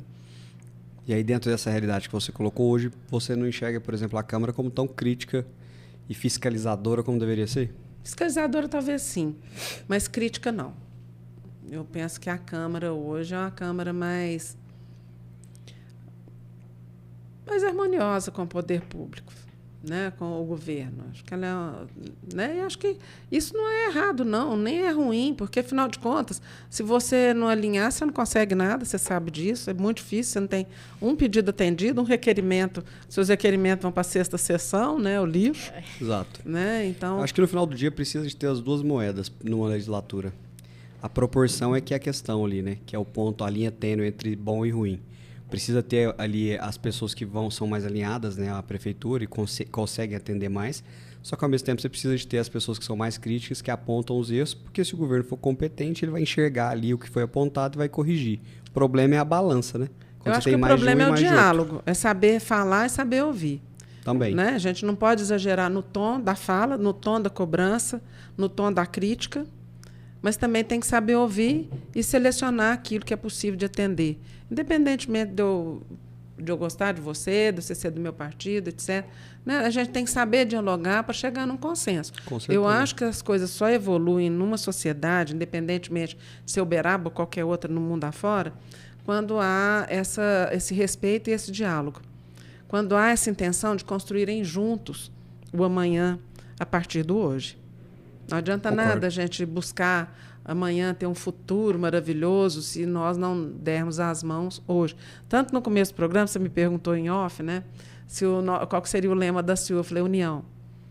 Por quê? Porque eu vejo que Uberaba é uma cidade onde falta muito as pessoas falarem a mesma língua, afinarem o discurso. Principalmente dentro da política. Exatamente. Né, eu tenho uma indignação, o Caio e Júlia, com projetos que são entregues prontos. Eu gosto de coisas que são construídas de comum acordo, onde as pessoas podem, de fato, opinar. Eu sei que a unanimidade nunca vai existir, mas se as pessoas não puderem opinar naquilo que vai favorecê-las, obviamente elas não vão ter o sentimento de pertencimento daquele projeto. A partir do momento que você fala assim, nossa, minha ideia foi acatada, minha sugestão foi ouvida, né? A pessoa fala assim, defende o projeto, trata aquilo ali como dele. Sim. Né? E é isso que eu penso, que Uberaba ainda falta a gente evoluir, amadurecer para chegar politicamente nesse estágio de união, de forças juntas, de pessoas com mãos dadas. Acabou a eleição, desce do caminhão. Olha, eu acho que eu falo isso desde que eu me conheço por gente, desde que eu comecei em jornalismo, eu acho que eu falo isso. Gente, acabou a eleição, vão descer do caminhão. Agora, claro, crítica sempre vai ter. E as pessoas têm que saber entender e interpretar isso. E hoje a consequência que a gente tem é uma cidade sem nenhum deputado, uma cidade desse tamanho, que é consequência também da falta de união política de um município aí com mais de 350 mil habitantes. Caio, mas eu não jogo essa culpa exclusivamente na prefeita ou no governo, nos políticos, assim, não. Eu nem citei exclusivamente a prefeita, né? Mas, não, eu que estou falando, né? Sim, mas eu falo assim, acho que ela tem parcela de culpa dela. Mas nós também temos, né? Mas a população como um todo também tem, enfim. Tem a participação do cidadão em si, você olha a votação, enfim, você vê que muitas pessoas de fora, que nunca vieram aqui, tiveram uma quantidade expressiva de votos e a gente hoje não tem representante. Olha lá o Nicolas, né, o deputado TikTok. Vocês me perdoem, mas ele levou daqui os votos que poderiam eleger um dos nossos. Com certeza, E o que ele trouxe pra gente até agora? Nada. Uma vinda na Praça da Badia deixou... Eu nem entro, assim, o Nicolas em si, eu até acho que ele faz um papel de fiscalizador que é importante, né, mas... Ele não é de Uberaba, veio aqui uma vez, enfim, a gente tá ele hoje... nem sabe o que nós precisamos. E mesmo que a prefeita leve requerimentos, leve demandas para ele não vai ter aquilo, ele não vai ter aquele interesse que um dos nós teria. E ele teve voto aí, que é 800 municípios. Então ele vai conseguir priorizar Uberaba e hoje a gente vai ter... A gente já tem problemas com falta de recursos, porque nós não temos representantes, né? Exatamente. Agora, na época, Caio, eu não sei se você sabe dessa história, mas a ACU tinha um projeto de fazer várias pesquisas, pesquisas qualitativas, com uma empresa, contratar uma empresa de fora, uma empresa séria, de renome nacional, para avaliar os prováveis candidatos. Ainda nem tinha lançado candidatura. Para a gente poder falar, olha, fulano, você tem chance, está aqui a sua projeção de votos, está aqui a sua situação, você vai chegar lá com tantos votos. Então, vamos já fazer uma peneirada aqui. O nosso presidente, Anderson Cadima, na época, chamou outras instituições da cidade, outras entidades de classe, e propôs, porque era um valor expressivo, para a gente poder bancar isso de comum acordo. Todo mundo junto, então daria uma parcela menor para cada um. Era uma parcela pequena para cada um, que seria diluída em várias prestações. Então, era um negócio palatável. Mas, no final, ninguém topou fazer. A gente não tem... a gente não quer se meter com política, a gente acha que isso não vai dar certo e tal. Resultado. Hoje nós estamos vendo aí, né, o prejuízo para Uberaba, porque ninguém tomou as rédeas dessa situação. Exato, e hoje a gente tem uma cidade vizinha que é Uberlândia, se não me engano, com 7 deputados, né, entre estaduais e federais, e a gente não tem nenhum. Vamos longe, não. Patrocínio tem deputado. Tem deputado. Araxá tem deputado. São cidades menores. Bem menores. Pena. E assim, aí voltando, até para a gente voltar numa questão que você até citou, sobre a transição, né, da rádio, enfim, do grupo de comunicação, vocês passaram por um período de transmissão de AM e FM, até quem comentou isso comigo, né, que foi um período bem assim icônico, foi o Paulo Garcia. E eu queria que você contasse para nós como é que foi isso, essa transição, se foi fácil, se não foi, como que foi isso? Foi uma luta. Aquilo ali, olha, não foi uma luta, foi uma guerra. Foi mais ou menos uma guerra daquelas assim que a gente está vendo lá na Ucrânia, mais ou menos daquele jeito. Mas é mortos e feridos todos salvos. Quais que eram as dificuldades? Você fala pelo conhecimento do público, assim, da... Não. Questões mesmo de ordem... como eu vou te falar? Questões de ordem burocrática, contratuais. Ah, entendi. Dificuldades que nós tivemos muito grandes com as questões, né, das emissoras, de um modo geral, que tinham uma série de problemas. alguns problemas que nós descobrimos só depois da compra, né? Dificuldade também com passar a emissora para o nosso nome. Isso é uma das coisas que eu sempre falo, que é uma gratidão que eu vou levar para o resto da vida, tanto ao Anderson Adalto quanto ao Aelton, porque foram as pessoas que auxiliaram, ajudaram mesmo a gente a conseguir passar a emissora para o nosso nome. Porque realmente foi uma situação bastante complicada, né, na época. E o Aelton foi um assim, que ele chegou lá no jornal um dia para dar uma entrevista. Desse dia eu estava até chorando, de tanta raiva que eu já tinha passado. E olha, eu não sou difícil de chorar, não, eu choro à toa, mas por uma razão dessa assim, foi muito emblemático. E o Aelton, não, o que está acontecendo? Eu não queria contar, de repente, ele tanto insistiu que eu contei. Ele falou, mas seu negócio com quem é? Eu falei, então, expliquei que era o Ministério das Comunicações e tal. Ele falou, vou marcar uma audiência lá, nós vamos resolver. Pensei, falei, vai resolver nada. Né? Político só promete, vai só... Né? Eu agradeci, entreguei os documentos que ele me pediu. Ô, Caio, sem brincadeira, no dia seguinte ele me ligou. Você pode comprar passagem e vir para Brasília, que a nossa audiência está marcada para depois de amanhã, às 9 horas da manhã. Eu falei, o quê?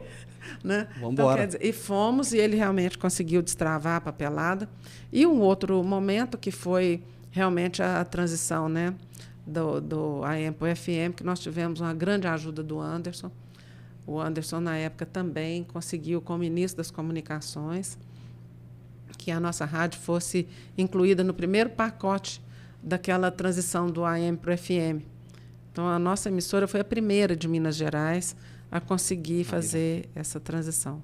Que legal. Muito legal. É até bacana você falar sobre a participação deles, né? Dar os méritos para quem se dispôs a ajudar.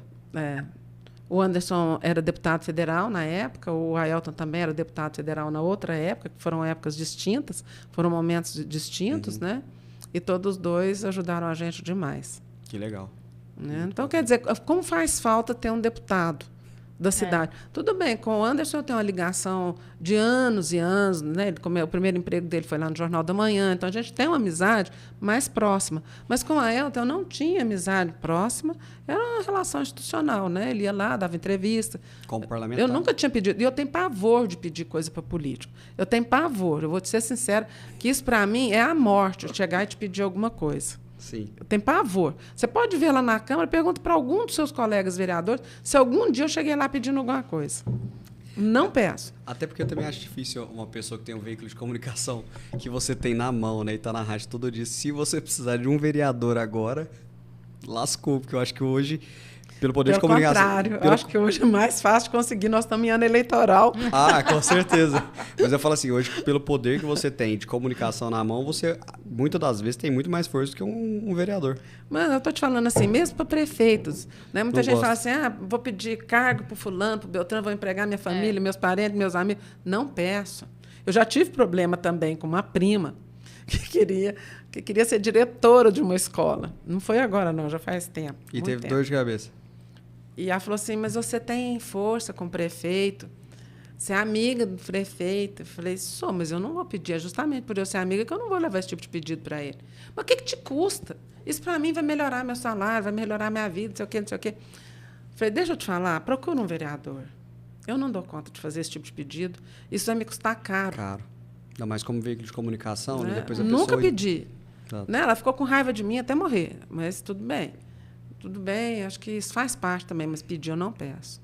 Eu te entendo como é que é, até porque eu nunca tive cargo na prefeitura, eu falo isso. Algumas pessoas às vezes não acreditam, mas é mais por verdade. E muita gente me pediu já, né? Principalmente quando eu fui representante, quando eu fui líder de governo, não Pois tinha. é. E muita gente me pedia. Eu falo, gente, eu não tenho mesmo, nunca tive. E aí muita gente fecha a cara pra você. É. Então você Mas sabe. acho que eles não estão acostumados, né, a falar não. Isso Sim. não acontece. Com certeza. Nem pedi para passar nenhum funcionário meu na fila de exame médico. Não pede. Não. Nossa Senhora. Né? Lídia, nós estávamos conversando sobre o grupo e a JM Magazine compõe esse grupo, né? A gente pode dizer que a JM surgiu, a revista surgiu daquela coluna que você assinava? Não foi não, Júlia. Sabe como é que foi essa história da revista?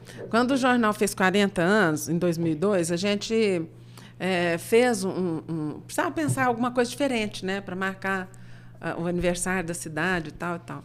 aniversário do jornal. E aí nós fizemos uma revistinha fininha, só com as imagens da festa, com as fotos, a cobertura de quem tinha ido ao evento, né? E, a partir daí, o negócio falou assim, uai, vamos fazer, deu ibope, né? O negócio deu certo. Todo mundo, nossa, por que você não faz uma revista? Ficou tão boa, não sei o quê. Eu falei, é aí, né? E foi assim que surgiu o JM Magazine. Na época, nós ficamos 3 anos bancando a revista do próprio bolso, a ponto do meu marido... Ela não se pagava. Não. O Luiz chegava para mim, você vai quebrar a gente com essa revista.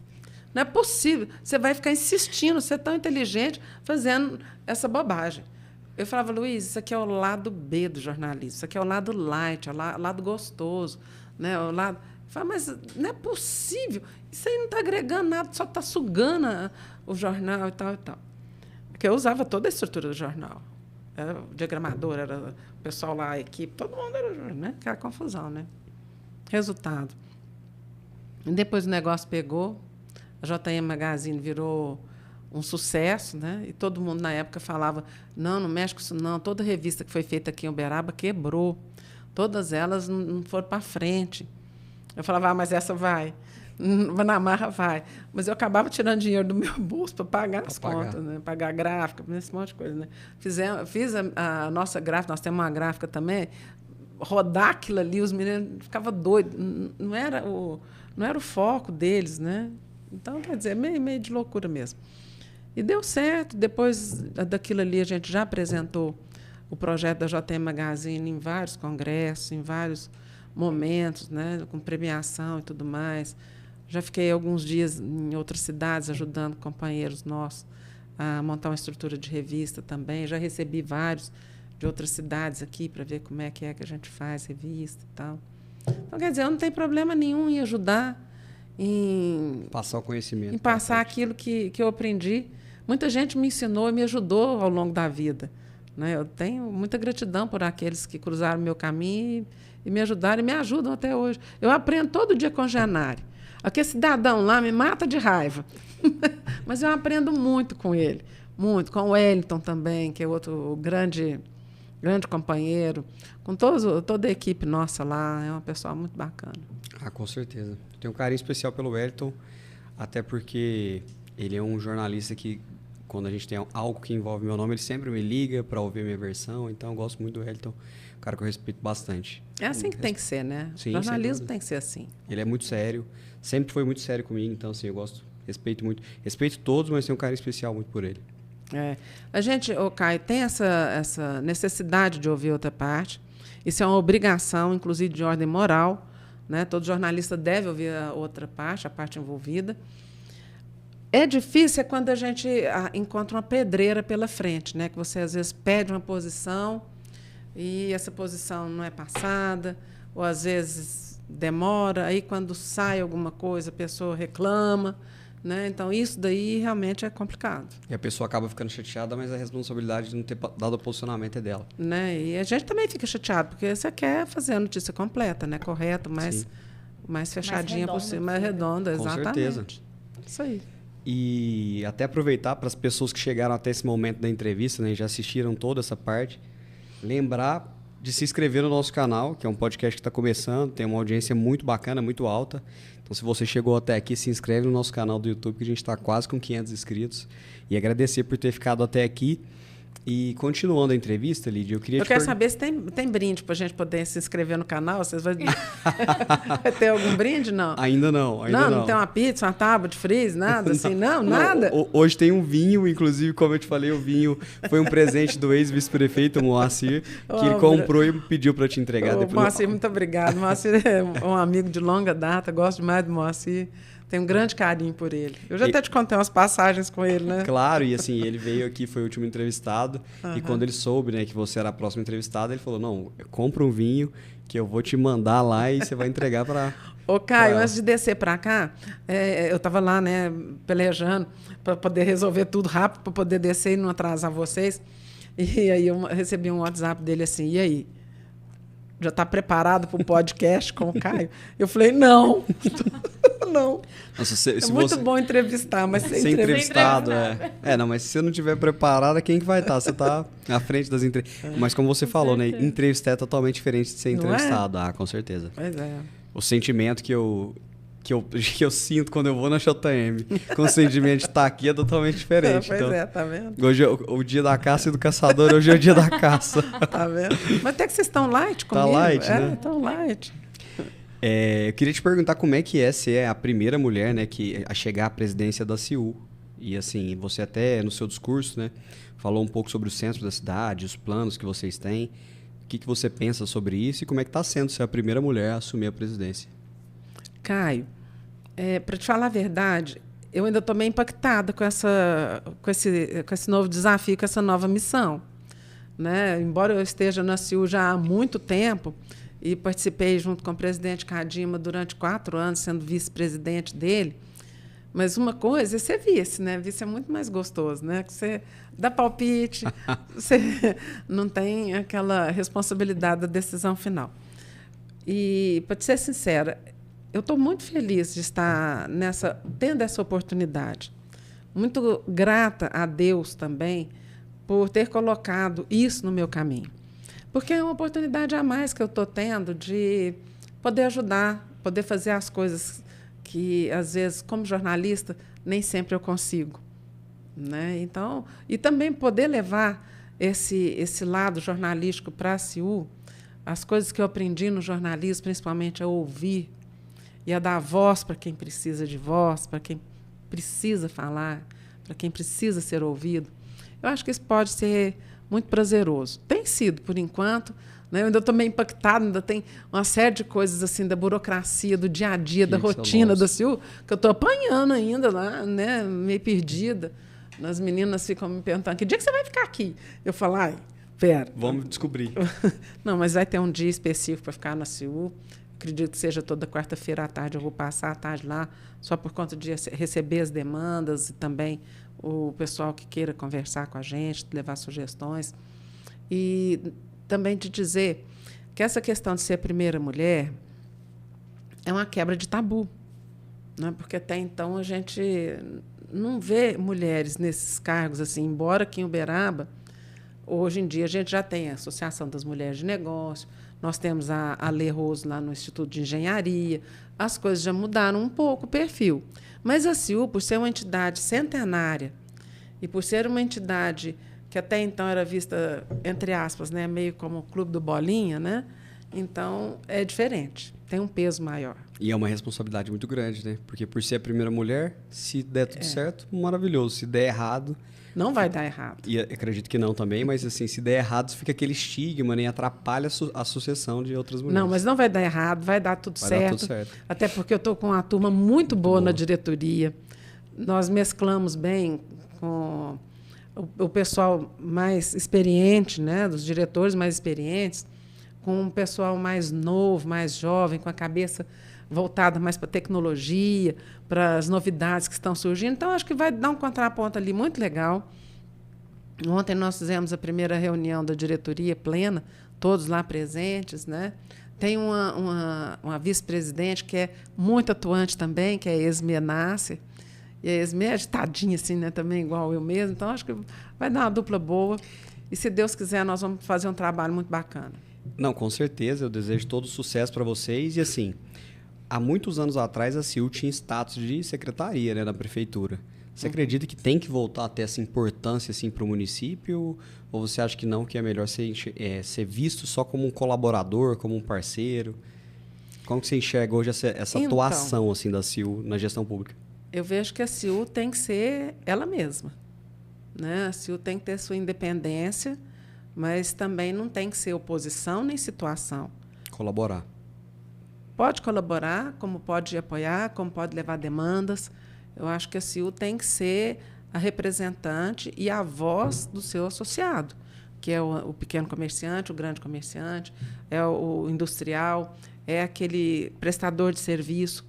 A CIU tem que ter essa pegada de saber se posicionar. Aquilo que for bom, claro, a CIU vai estar sempre junto. Aquilo que não for tão bom, óbvio que a CIU vai ter que se posicionar. Mas sempre com respeito, sempre pensando no bem maior que é Uberaba. O desenvolvimento de Uberaba, o desenvolvimento econômico, principalmente, é o nosso foco e dele nós não vamos nos desviar. Você até falou muito sobre isso no seu discurso de posse, né? Principalmente sobre o centro de Uberaba. E até num tom um pouco firme, né? De cobrança da prefeitura, de dar mais... Não é cobrança, né? Mas eu falo assim, de dar... Que a prefeitura, pedido de ajuda. Pedido de ajuda. Acho que a prefeitura dê um pouco mais de importância e celeridade para esse tema, né? Para revitalizar o nosso centro. E aí esse provavelmente será um do seu foco enquanto presidente da CIU, que é tentar fazer esse projeto sair do papel e, enfim, dar vida para o nosso centro novamente.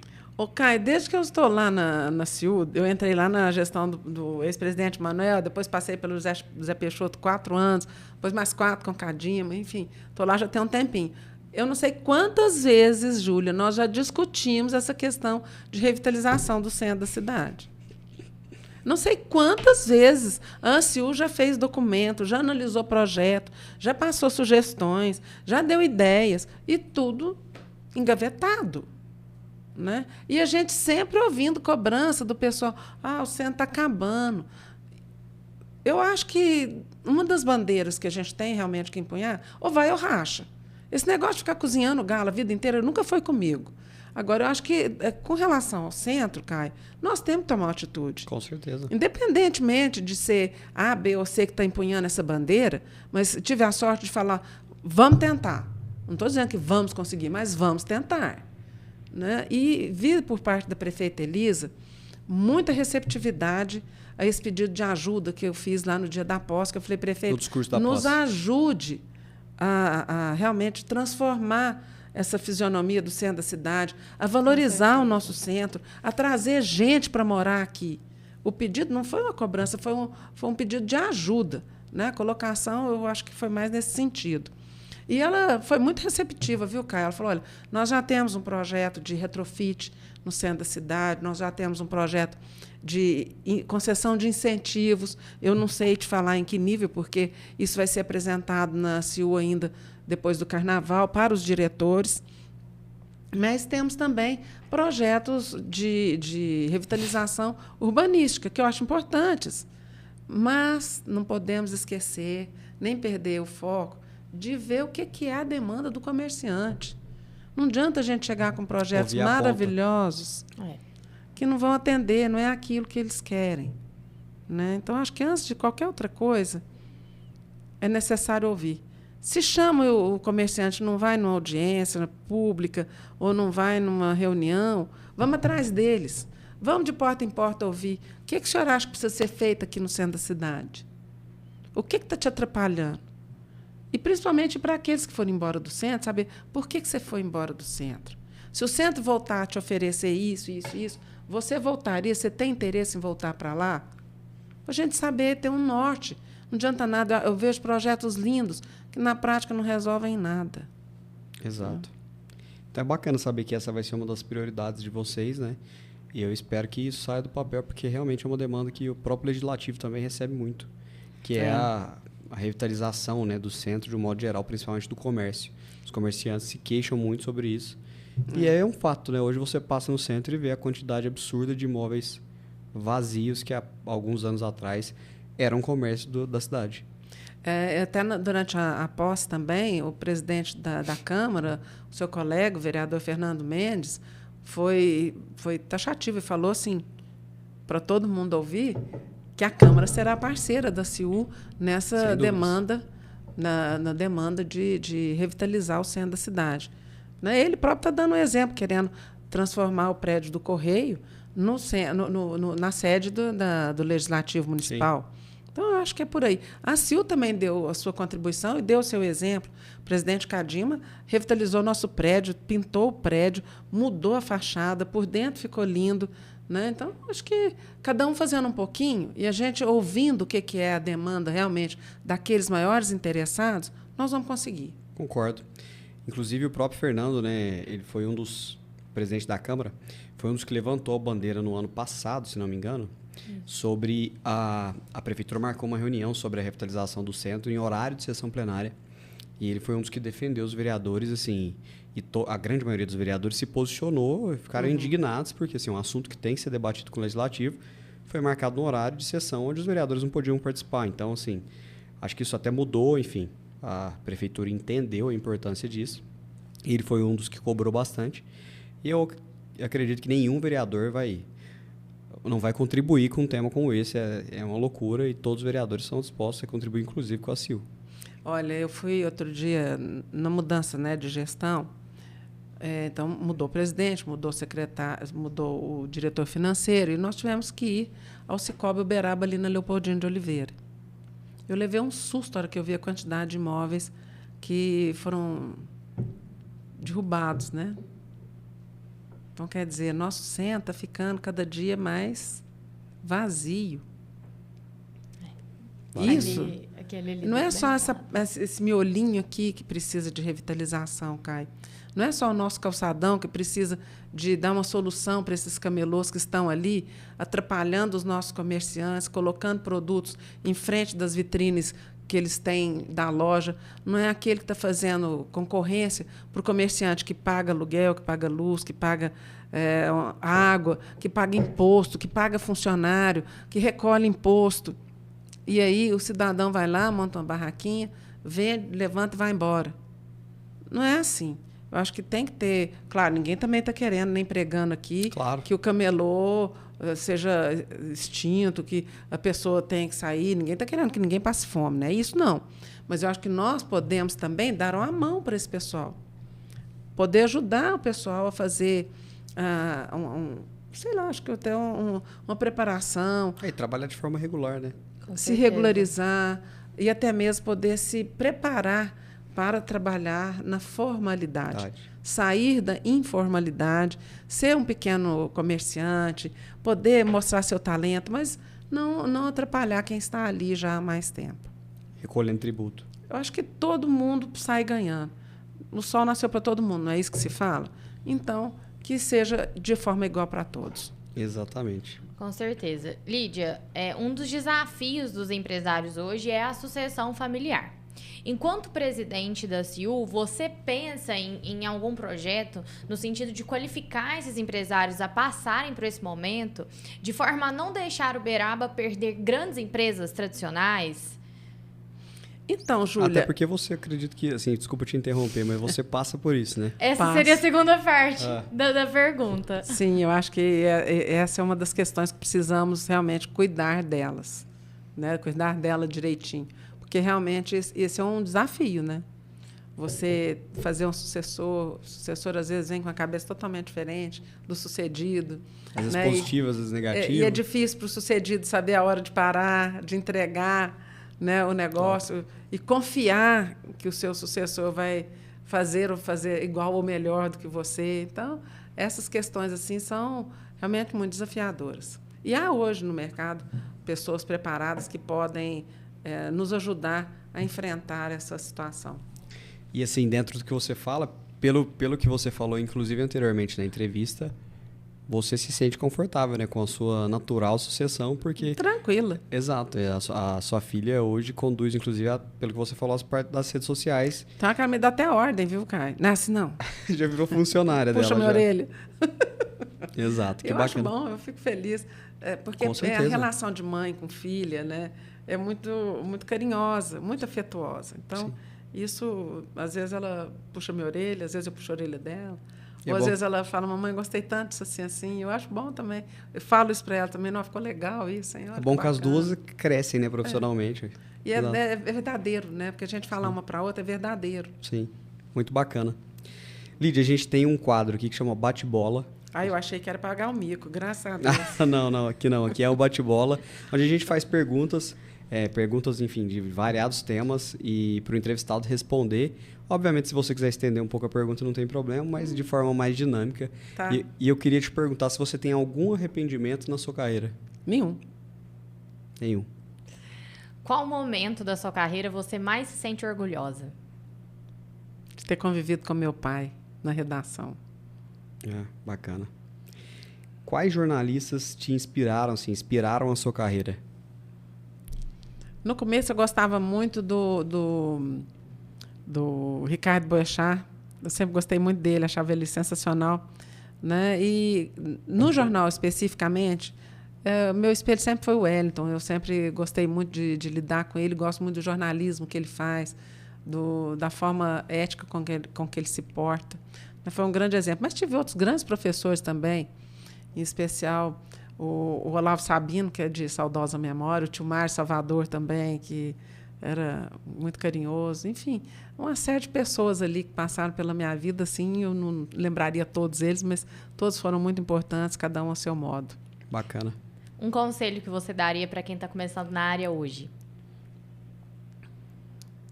Persista. E esqueça de ficar rico com jornalismo. Isso você não vai ficar nunca.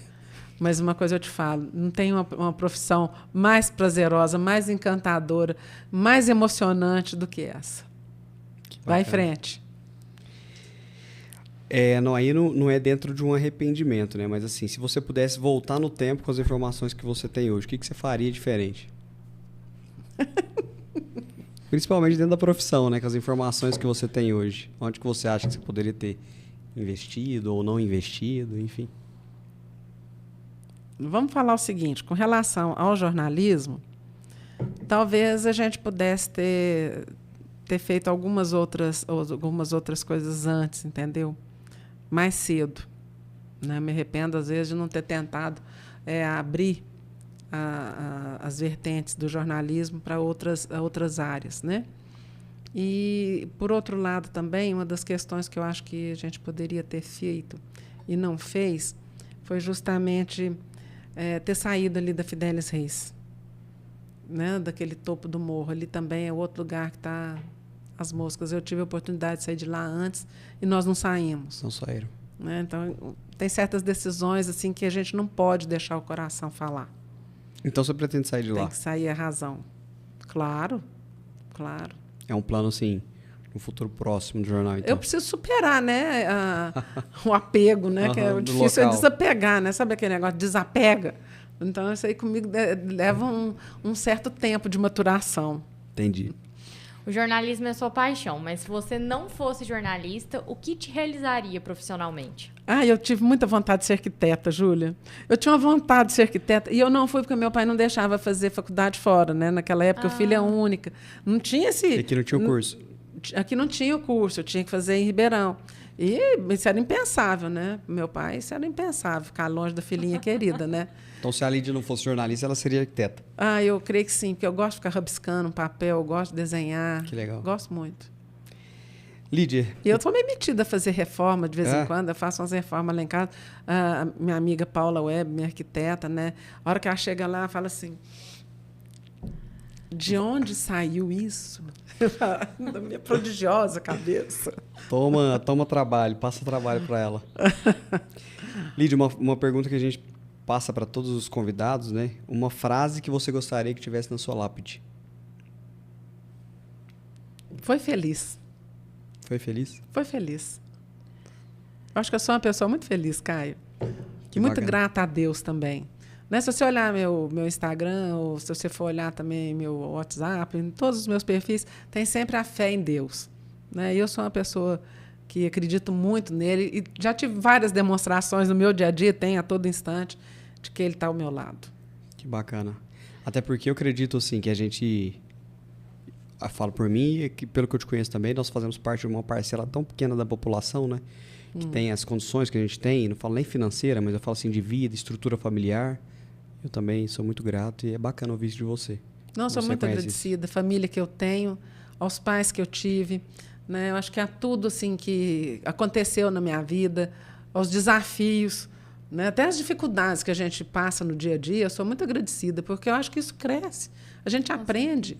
Se as coisas fossem fáceis, não teriam valor, né? Sem dúvidas. E eu gosto muito de um desafio. Se tem uma pessoa que gosta de desafio e de coisa complicada, de problema... Está na sua frente. Lídia, esse foi o nosso episódio de hoje. Foi uma delícia receber você aqui. Obrigada, Júlia. Conversa. Muito obrigada. As portas estão sempre abertas. Muito obrigada. Foi uma honra, né, Caio? Um episódio leve, fluiu muito bem. Então, muito obrigada pela sua presença. Muito obrigada. Não vai dar o ibope que deu o Moacir, isso eu te garanto, tá? Não, e a gente te agradece muito por você ter aceitado o convite, né?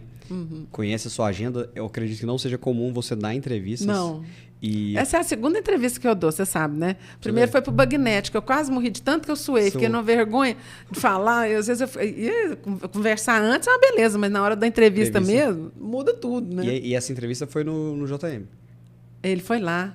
Foi lá na JM. Acredito que a primeira entrevista que você dá fora do jornal deve ter sido foi essa. você. Foi para vocês. Muito obrigado pela confiança. Eu que agradeço, viu, gente? Foi muito bom. Muito obrigada. Eu agradeço muito mesmo. Mais uma vez, reitero que as pessoas que nos assistem que se inscrevam no canal. E eu não posso deixar de falar mais uma vez, né? Que o vinho, você não quis tomar com a gente, enfim, não tomou agora, mas... Mas hoje é uma baita terça-feira, Caio. Exatamente. Então, você que leve para sua casa um presente do Moacir. Muito obrigada, viu, Moacir? Obrigada. E a gente agradece muito. E pede para que as pessoas, né, se inscrevam no canal e continuem acompanhando o nosso trabalho, porque a segunda temporada está só começando.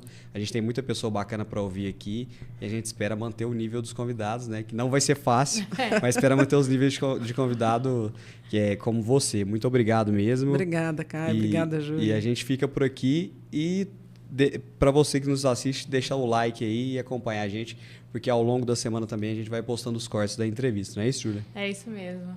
Muito obrigada e até o próximo episódio.